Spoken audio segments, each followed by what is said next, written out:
It's my pleasure to introduce Charlie Catlett, our secretary, who will be talking to us tonight, with the intriguing topic, two heads are better than one. Charlie, take it away. So anyhow, thank you for the opportunity to share this interest of mine. As you can see from this little character on the upper left corner of the screen, this is Janus, the god of beginnings and endings. You can see into the future and look into the past. And he doesn't even come into my talk until about halfway through. I called this Two Heads Are Better Than One because I want to talk about coins that have two faces that are joined together. But 200 years before Janus appeared on Roman coins, the Greeks were making coins that had two heads back to back, and they were all over the place, and they all looked very, very similar. And it intrigued me to find out why they were made, how they got from one place to the other with similar designs, and any more information I could. So most of the coins that you'll see are from my collection, otherwise they're noted where you can find them. So I thought I'd start with the saying two heads are better than one, where it came from. So I looked in a dialogue containing the number and effect of all the proverbs in the English tongue, better known as the Book of Proverbs, from 1546. Basically it says, some have taken that two heads are better than one, that 10 heads without wit, I ween is good none. So there you have it. And I need to do a little bit with definitions for this talk, which can sometimes get confusing, and I may misspeak as well. So I spent my career before retiring in medicine, and the term conjoined usually refers to twins in utero that are joined, sometimes at the head, sometimes at the chest. You probably recognize Chang and Eng Bunker here, born in Siam. That's where the term Siamese twins came from, and now we call them conjoined twins. In numismatics, when you say something is conjoined, it's one head placed on top of another. And this is my half crown of William and Mary. Michael Weiner had a set of conjoined busts in his background at the meeting. The term Janiform refers to artwork, whether it's coins or other artwork with heads that are facing opposite directions, joined at the head. And this goes way back to ancient Greece around the 6th century BCE, or possibly earlier. And the Greeks, not only in their ceramics, but in their drawings, did a number of Janiform figures, and they like to use contrasts. So they would have like a male and a female on this side, or here are two women, but one is black and one is white. Sometimes it would be a nymph and a satyr, but they somehow liked that juxtaposition of opposites in their artwork. So that kind of made me wonder, what about coins? And I'm going to kind of go all over this part of the world here in my talk. And just for a little bit of geography, for those of you that would like a refresher, this is the Aegean Sea, and I'm going to start here in Tenedos, going through this waterway, which are the Dardanelles, also known as the Hellespont in old times. This is the Sea of Marmara, which I didn't know about until I read about it. This is Istanbul, Turkey. This is the Black Sea, and further north you get to modern day Ukraine. Athens in Greece is all the way over here, and of course Rome is actually above the screen here. So you'll see coins from all over that have similar features. I'm going to start with Tenedos, which has a very interesting mythologic beginning, so to speak, and it's hard to tell the story and understand it. So I'm going to try something that hopefully will make a little bit more sense to you on Tenedos. So most of you have heard of Poseidon, the god, this trident guy here. Poseidon had a son named Kyknos. He actually had over 100 kids. We're only talking about this one son. Kyknos had a wife named Proclea. And between them, they had twins, a son Tenes and a daughter Hemithea. Well, eventually Proclea dies, so Cycnos marries Philonym. Philonym has the hots for Tennes, tries to seduce him, but Tennes says, nope, not going for that.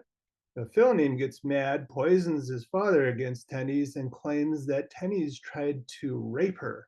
Cycnos is furious, and he takes a wooden chest and he locks Tennes and his sister Hemithea, who had nothing to do with it, and tosses it into the ocean.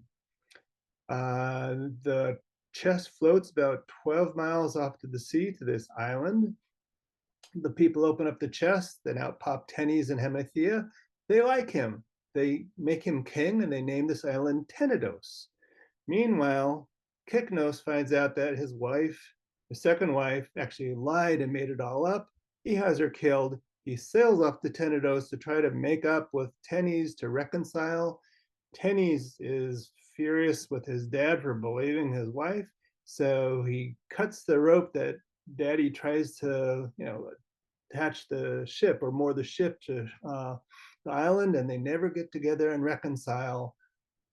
And Kychnos goes back home. Tennes stays on the island of Tenedos. And you'd think everything would be happily ever after with this. Well, actually, Tenedos is 12 miles off of, and I'm going to go backwards. Well, I can't do it. Tenedos is 12 miles off the coast of what's called the Troad, where the city of Troy was. And during the Trojan War, a few years later, all the ships after the Trojan horse was loaded up with soldiers, they sailed and they hid behind Tenedos so that the Trojans would think all the Greeks were gone. And then Tennes later is killed by Achilles during the Trojan War. So typical Greek myths, nobody ends up happily ever after. Anyhow, Tenedos is probably the first of the ancient Greek cities that made these coins that feature that are Janiform. Male, here's a bearded male on one side, and here's a female joined by an earring. This is a oval. This is twice the size of hemidram, and a little bit later on, the design gets much more ornate and elaborate. All but one of the coins of Tenedos on the reverse feature this double-headed axe, which is known as a labrys or a pelicus. And there's a question that I've asked for most of these coins. So who are these two people on the obverse? Well, is it Tennes and Hemithea? Some people think it's Zeus and Hera. Well, Aristotle told of a myth, a mythical king of Tenedos, and he actually mentions one of these coins specifically, and this king outlawed adultery. And anybody caught in the act of adultery, both the man and the woman in this case would be sentenced to death. And as so happened in typical Greek myths, the king's son was caught in an adulterous act, and his son had to be killed along with the woman he was in the adulterous affair with. Anyhow, this design was used for 350 years in 4 different denominations, but we really still don't know who the people were. It's a man and a woman in this case on the obverse. So, like I say, this is where Tenedos is. It's a little island 12 miles off the coast of where Troy was. A little further up the way through the Dardanelles, this is Lapskos, which is a very important city for shipping, for ships on the way up to the Black Sea. Very similar design that they had at Lapsakos. Again, it's a conjoined head. This time they're both females. They have the earring in common. And over time, over the years, the design becomes a little bit more elaborate, including here where actually it's almost like a braid starting to go down the hair, the middle with an earring. And instead of an axe in the reverse, this is Athena with a Corinthian helmet. Interestingly, over 100 years ago, Agnes Baldwin, who was the very first female curator of the American Numismatic Society, actually wrote papers on the gold, the silver, and the bronze coins of Lampsacos, and she described actually the 3 different types of ancient heads. The earliest ones had this crimped hair, hanging over the forehead, and then moving on to more advanced stages. It's really hard to tell with some of these coins from both Lampsacos and Tenedos exactly how old they are. They figure probably around 500 BC on these. And we still don't know why two women are featured on this versus a man and a woman on the coins of Tenedos. But there's one little coin that's kind of like off the radar for most collectors. It's actually from Athens, all the way across the Aegean Sea. Here's a geniform head with two women, and actually this is another version of Athena. It has the alpha, theta, epsilon, athe, which shows that it's from Athens. And there were only two of these known when I first started doing this research. This one's from the British Museum. The other one was, I believe, in the Bibliothèque Nationale in France. Goes back to around 520 BC is the earliest I could find. Who are the people on the obverse? Well, actually, this is the first coin where I actually got a potential answer from Erica Simon, who thinks it's Aphrodite Pendemos, which means common to the people, who's the goddess of earthly and physical love, and Pyetho, who's the goddess of persuasion. Well, I can't tell the two apart. I'm not sure, but it's the best explanation I could get. And interestingly, Athens and Lampsacos, which is the prior place I showed you, had an alliance in 513 BCE. And it's probable that there was trade between the two cities, and one or the other started the design, and then it passed on and was imitated by the other. Moving on. Oh, I almost forgot. This is the coin that got away. So I knew there were two of these in existence. And all of a sudden, last fall, a third one appears. It's a fabulous auction by Noonan's in London. I got up at 3 in the morning. I was going to bid on this puppy, and they figured it was going to go for $500 as the quote unquote estimate. Well, after it got up to 15,000 pounds, and it just kept rising, I bowed out. So this is not in my collection. Some lucky person has this as the only one in private hands. Going further down the coast, this is all Turkey, this whole area here. So Ionia is where some of the very first electrum coins were ever minted.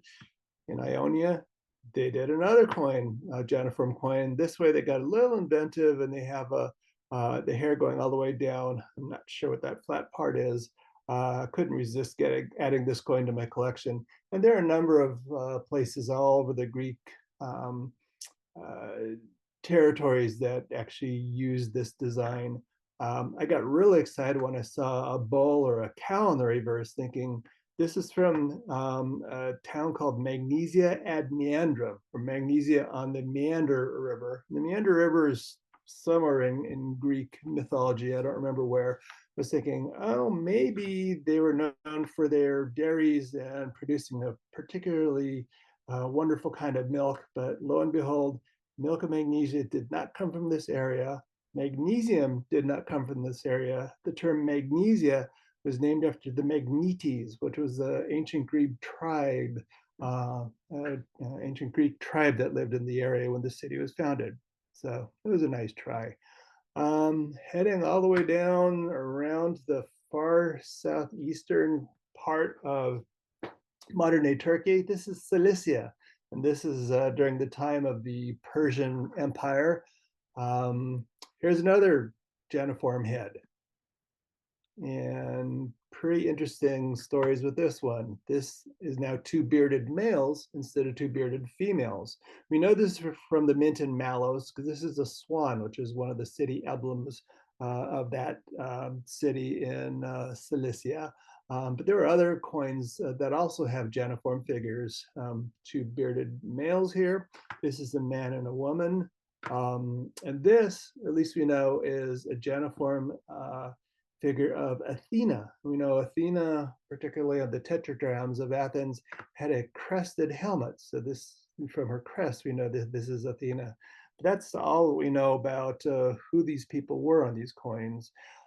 They got a little bit more inventive in Cilicia. So going from 2 heads, they went to 3. So this is a 2 denomination series. This is a hemi-oval, and these 2 are ovals. And on the bottom, there's a male and a female.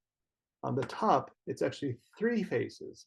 Now, there were a couple either gods or deities or monsters in Assyrian, possibly Babylonian times going way back, but I could not find any connection with anything making this link to the 3 heads. But it just really, this is part of what intrigued me to start collecting these things in the beginning. So you can see the head is facing right, left, and in the middle. Question is there a 4th head facing backwards? But that leaves you to your imagination. A couple other interesting coins done by Cilicia, and I kind of give this an honorable mention. It's not really Janiform, but they got a little inventive with their artwork, because this is actually 2 overlapping heads. So if you look at the head on the right, you can see, oops, I don't want to quite go up there. So you can see there's a forehead, there's a nose, there's a mouth, there's her chin. If you look at this head on the left circling around, there's her eye, there's her nose, there's her lips and face, there's her chin. So they're actually overlapping each other. Not quite Janiform. Again, we know this is during Persian rule, because this is a typical crown of the Persian kings with the little pointy crowns there. 100 years earlier, this is another Greek city on this island of Lesbos. They did a similar design with overlapping faces. That's really, I think it's a beautiful design. No, I don't own this. There are only about 8 of them known. They're a bit pricey, but it's still a cool coin. Couple what I call honorable mentions. I mentioned earlier having a nymph and a satyr. This is a nymph. The big nose was kind of a sign of beauty in ancient Greece and Roman times. This is a satyr. He's got a pointy ear. He's got the nose of a pig. So again, the juxtaposition of different people, different characters on ancient Greek coins is seen here. This is it is truly a Janiform coin. These are 2 sphinxes, and they're joined both at the head and the body. A sphinx is a winged lion with the head of a man. So you can see the head going, forward and backwards. It's kind of joined here at the middle, and the separate bodies. There's a little tiny colony in Spain from about 480 BC. This technically isn't Janiform unless it's actually 1/2 of one owl and 1/2 of another owl. It's just kind of an intriguing little coin. Interesting thing about the top coin and the bottom coin here is they were supposed to be auctioned earlier this month in April. 2 days after President Trump made all these tariffs all over the world, the auction house Noonan's canceled their auction because they just didn't know what the tariffs would be on these coins, because basically there was no exception for coins, and tariffs were supposed to be based on the origin of where anything came from. So even if it was found in England, if it originally came from Greece, it would be based on Greek tariffs. If it's a country that doesn't even exist, they didn't know. So anyhow, these will be available June 15th. So if you indeed want either this or this coin, they'll still be free auction for you. Moving on to Samaria. So this is in northern Israel. Here we go again with a Janiform coin with 2 men. This time they have a little beanie on the hat. And they're getting a little bit more inventive. Again, this is totally an imitation of the Cilician coins, because this is the same 3-headed character you saw from before, only they have a different reverse, which we'll talk about in just a moment. Here's another Janiform head. This is supposed to be Hercules. This is a club. This is a shield. He's sitting down. Not very clear picture, but most of the coins from this area are pretty difficult to um, get in really super good condition. Believe it or not, this is supposed to be a goat. You could barely make out the legs, and here's the horn. This is just another man and woman um, in a Janiform issue. So looking at this reverse that the arrow is pointing to, what do you see? These are 5 coins pictured on one coin. If you use a little of your imagination, you can see that these are 5 Athenian tetradrachms. Well, the coins from Athens were used all over the Greek world because it was good silver. So the uh, Athena on one side or the owl on the other were basically used as indications of good coinage, all the way down to the Arabian Peninsula. They're imitating Greek coins. So here are 5 coins on one little coin. This thing's about 1/3 of an inch in size. And here, at least in the reverse, where these coins are, we have an idea of possibly what it could have been on or been done for. And there's an old Jewish tradition called the Pidyon Haben, which is the redemption of the firstborn for 5 shekels. And the story goes back in the days of Moses and the 10 Commandments, when all the Israelites made the golden calf. They got in trouble. Moses got mad. God got mad. And as part of the punishment, all of the women were to give their firstborn male child to the priesthood, which would be pretty hard if all the population sent their first, son to the priesthood. They use those kids for, family, use, for whatever in the family, and not everybody wanted their kid to go to the priesthood. But there's an exception. If you gave 5 silver shekels, you can actually redeem your firstborn son and keep him in the family. Of course, during biblical times, they didn't have coins, so it would have been 5 shekel weights, which would be about 50 grams of silver. There is no native silver or gold anywhere in the land of Israel. So this tiny little 1/3-inch coin, basically they put 5 of these silver tetradrachms, and symbolically it could have represented a 5 shekel payment that could have been used in this um, tradition. And to this day, the state of Israel makes commemorative coins for this Pidyon Haben ceremony for those that follow strict Jewish religion. One other thing I wanted to point out, this is one of the coins that I bought about years ago. It's not super pretty, but I kept looking and looking and looking and couldn't quite figure out what seemed familiar to it. Then I remembered this drawing by M.C. Escher, and it's the same man and the woman.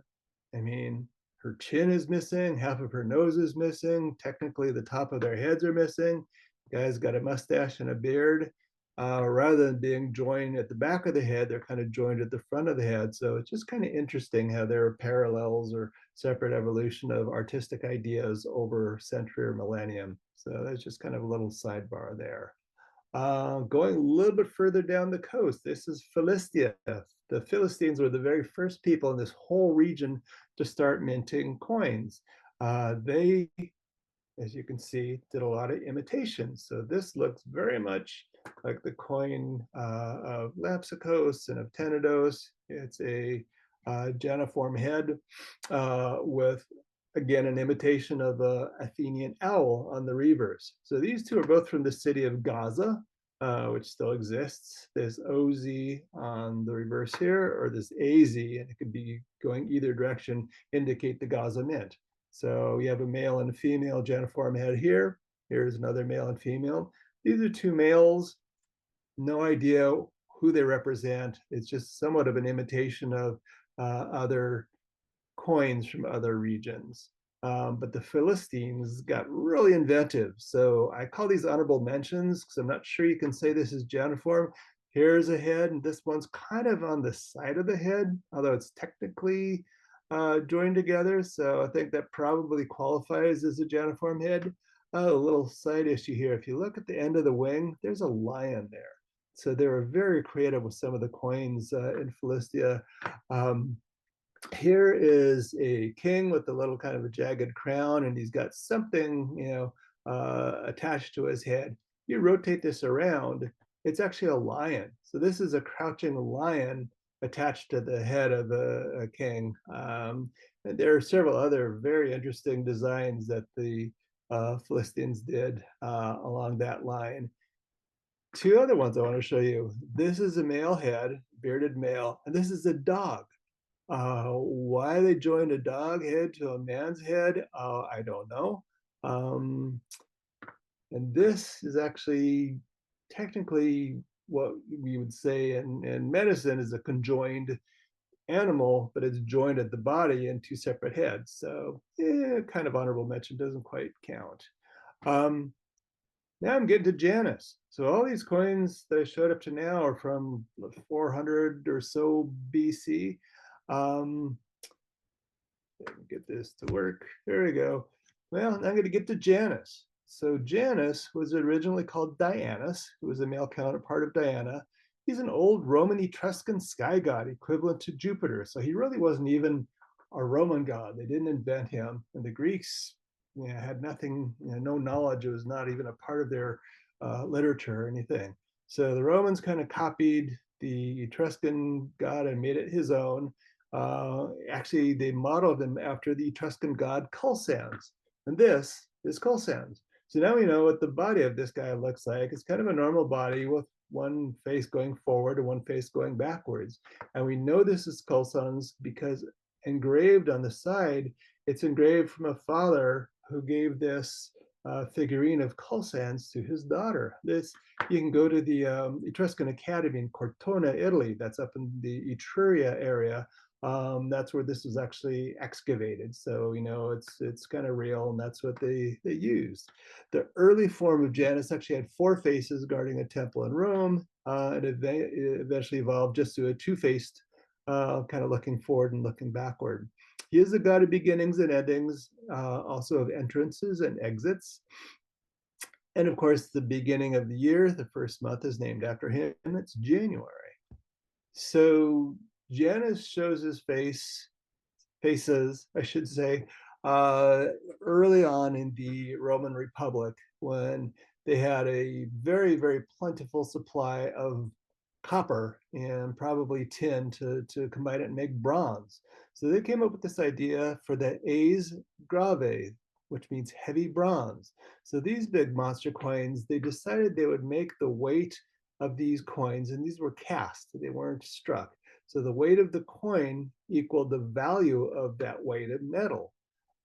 So this is a 336 gram coin, which weighed essentially 12 Roman ounces or 1 Roman pound. And this was kind of the main denomination, which was an as, and I'll go over that in a little bit. And they made some smaller denominations as well.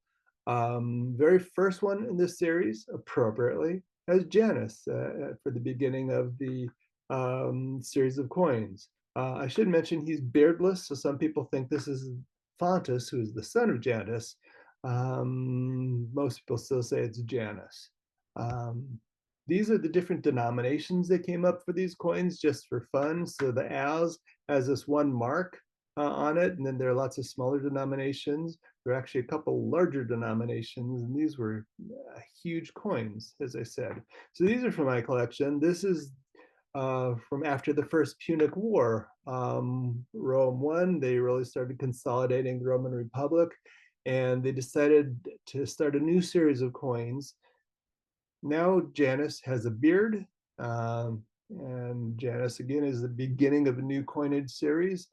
The reverse shows the prow of a ship, which signified Rome's maritime dominance.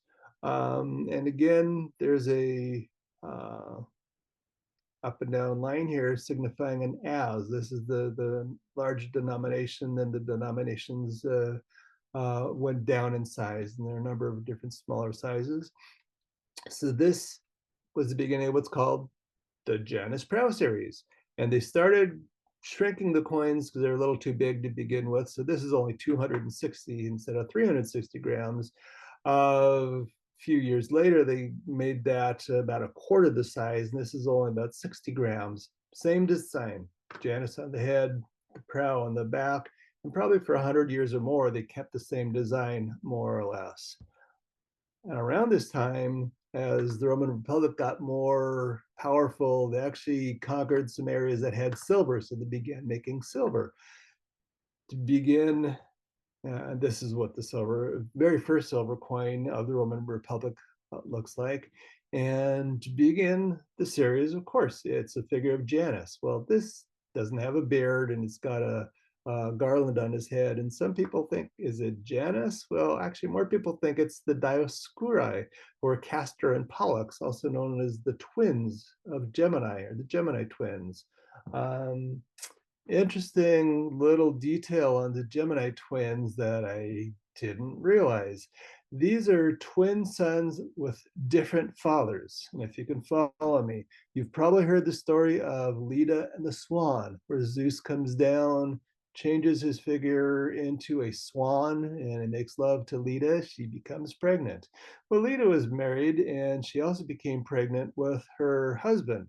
So one of these sons was mortal, one of them was immortal. But these two Dioscuri go around riding horses, fighting battles. Apparently, they were thought to have been present when Rome was first founded and were helped in the victorious battle at the founding of Rome.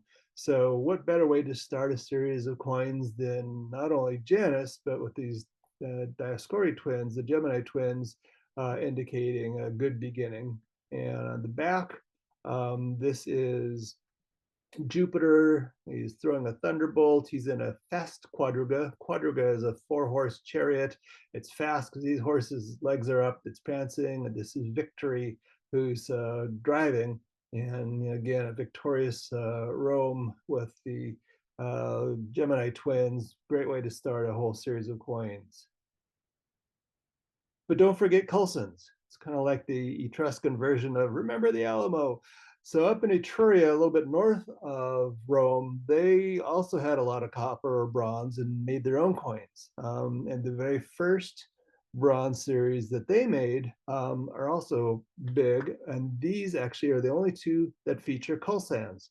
So here are the bearded Coulsons. He's wearing a petasus, which is a felt cap. This particular one has a little point to it. So this is the as, which has a single line indicating that denomination. This is the dupondius with the 2 lines indicating it's twice the size. These are also big coins. I decided to just take a picture of holding these in my hand to give you an idea how big these guys are. Those are the only time you see Coulsons, but you see Janus an awful lot more. So I'm going to show you a few more. M. Furius, LF Philus. He's one of the moneyers in Rome. You can actually look up 200 years worth of minters. So for every year, there's at least one, if not several, minters who are involved with making coins. So this happens to be M. Furius and Fouriilf. He's sure he wants the people to know who made this coin. He included Janus on this particular coin. I think this is Roma with a crowning victory. I felt I got double points for this coin because this is actually a brockage of that coin. I got this coin actually before the one above it here. A brockage is where when you're using 2 dies to make the coin itself gets stuck on a die, and that becomes the image that's used when you insert another coin. So for instance, this reverse die, when this coin was made, imagine this actually getting stuck to the die. This now becomes the die when you strike 2 coins together. So this is in relief, this is incuse. And I couldn't resist getting that at an auction. This is another image of Janus. although some people think this is Fontus. And one of the things that actually the ancient Greeks and some of the Romans did is they sometimes would use puns where they'd have images or names that kind of were a pun on something else. So see, Fontius is the moneyer or the minter for this one. And so they think Fontus, kind of a play on words, was used as the image for this coin. This is Sextus Pompeius Magnus Pius. He's also known as Sextus Pompey. His dad was Pompey the Great.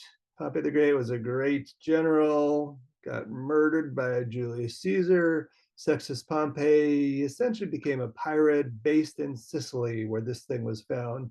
He made this coin, and some sources say this is his image or portrait, but most of the sources I say says this is the image of his dad. So this is Pompey the Great, where we actually know who the portrait is on one of these coins. Um, this is the only coin I'm going to show you that doesn't have a Janiform figure. And I have one version, but this is a much nicer image that I got from the American Numismatic Society. This is the Temple of Janus. And there's a historical bit of information I wanted to go over. This was made during the reign of Nero. This is a young portrait of him. As he got older, he got more portly and kind of uglier, in my opinion. And I actually put all the titles and the definitions of what they mean on this side. Once during Nero's reign, Rome was actually at peace, which has only happened a couple times in the whole history of Rome. And the significance is this Temple of Janus was basically four walls. There was no roof, but it was four walls with doors at the front and doors at the back. The doors are always open during wartime. People would march in. There was a statue of Janus in the middle. They'd pray to Janus and they'd march on out. So this is one time, a very few during the Roman history, where the gates were actually closed. You can see lattice windows, there's a garland there, and the doors. And the inscription, peace of the Roman people on land and sea. The gates of the Temple of Janus are closed by the decree of the Senate, Senatus Consensus. So kind of an interesting little history, although it's not a Janiform coin. There are a few coins that actually show the whole image of Janus and not just his head. This particular one is from Hadrian. Technically, it's supposed to be Janus quadrifrons, which is the four-headed Janus. I don't quite see that in the up close ones. I just see kind of a smiling Janus and a frowning Janus, and I think one is the front face smiling and the back face frowning. Sees, always looking back and never gets a chance to look forward. But you can see it's a standing figure holding a scepter. And there are a few other rulers who actually made coins with the full figure of Janus. One final Roman coin I'm going to mention, this is Commodus. Commodus is famous in the movie Gladiator. Commodus liked to pretend he was a gladiator. He had a trainer. He'd go out and they'd kind of fake the battles, so he always won. Commodus had a really rough first 10 years in his career. Everybody was trying to kill him, his wife, his kid, and a number of other people. But after about 10 years, there was a little bit of peace. And he made this medallion. And, various Roman emperors would make special medallions to give as gifts or for honoring certain things. So here he's got Janus looking back at the tough times. Here is his own face, Commodus, looking forward in time. And on the reverse, it says Tellus Stabilita, which is a stable earth. So everything is stable, things are going fine. These are the four seasons going, sorry about that. Four seasons going around the earth. I think it's a really beautiful coin. These go for $20,000 to $40,000, so it is not in my collection. This is from an auction almost 20 years ago. Unfortunately, Commodus, if he thought he was Janus, he didn't see forward too well, because a few years later he was actually assassinated by his own personal trainer. That's another story. So here's Janus again. That's the end of my Roman talk. And I thought, let's begin with some modern times just to go over a few more things and then give you guys some show and tell time. The first thing that came to mind were a couple coins, or tokens, I should say. These are condor tokens made by Thomas Spence in the 1790s. Thomas Spence was a radical um, who championed the rights of man and the rights of ownership and freedom, a number of things like that. This was one of his coins showing some odd fellows, a janiform man and a donkey. And it says a million hog and a guinea pig. Well, a million hog refers to the swinish multitude, as the ruling class used to refer to the common man. And guinea pig is King George. This is an English guinea gold coin featuring King George, and you can see there's a good similarity too. Well, the reverse shows the Tree of Liberty with the head of William Pitt and men are dancing freely. So that's a typical Thomas Spence coin. One other here, once again, are Odd Fellows with the saying quis rides, I think that's how it's pronounced, which means who's laughing. So this is William Pitt, who was with the crown and not very popular for taxing and some very unpopular things. His rival was Charles Fox, who was more favored by Spence and his thing, his contingent. But Thomas Spence was pretty much a cynic, and he said, yeah, they're both politicians, so damn them all. But anyhow, it's very interesting conjoined features of those two. This I couldn't resist getting a couple months ago at an auction. This is a coin from France around the time of Napoleon I from the Imperial Palace, and it's a gaming giton from about 1812. We can tell it was engraved by a Raymond Garrard. You can see the name there, and it's also on the base there. Somehow the Baron Puimoran, his name there, is also involved. This Baron was actually the director of the Monnaie de Paris a couple of years after this was minted, so I haven't quite figured out the relation. But the design is fortune and misfortune. So here we know exactly what it's about. And supposedly this was a gaming token for his sister Pauline, and she had a couple husbands and a number of lovers. She was a big partier. But I don't know anything about gambling at the palace where she lived, but it wouldn't surprise me. So anyhow, fortune and misfortune. So here's fortune with a garland of flowers. She's kind of smiling. This is misfortune with kind of a furrowed brow, a little bit of a scowl. She's got snakes in her hair. So it's a really cool juxtaposition of, kind of good and bad. The reverse is Fortuna and Eros, or, Fortune and Cupid. And it's interesting that both of them are blindfolded. So, love is blind, but maybe luck is blind too. So blind she can't see that the cornucopia is turned upside down and spilling its good. The one thing I don't know about this coin, well, one of many things about this token, is there are these two little critters down there that look like, I don't know, gerbils or rats or something. So I need to do a little bit more research. Apparently there were 21 versions with this obverse and different reverses that were made, both in silver and in bronze, both round and octagonal. But more needs to be determined from that. A little closer to our home, I had to find something American. So this is from the Minnesota Bicentennial. This is the official centennial emblem. So H&K lists this as originally uniface, and it was made to help interest cities and merchants to use that and other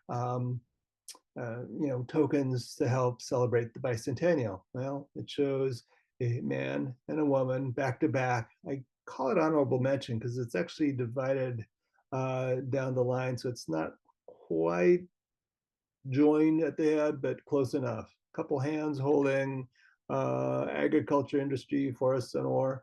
I find this kind of ironic because they can't really make up their mind. They say iron nickel, it's made of aluminum, and they can't even make up where it's from. Virginia, Minnesota. Well, looking up, actually, Virginia is a city in Minnesota. There are over 400 tokens in token catalog. And this is also listed under the municipal so-called dollars. So there's an American, maybe Janiform. Final thing, this just showed up a week ago, coming up for auction next Wednesday. You can get this if you want. This is from New York Public Library, 50th anniversary, 1961. And it shows a sage. Oh,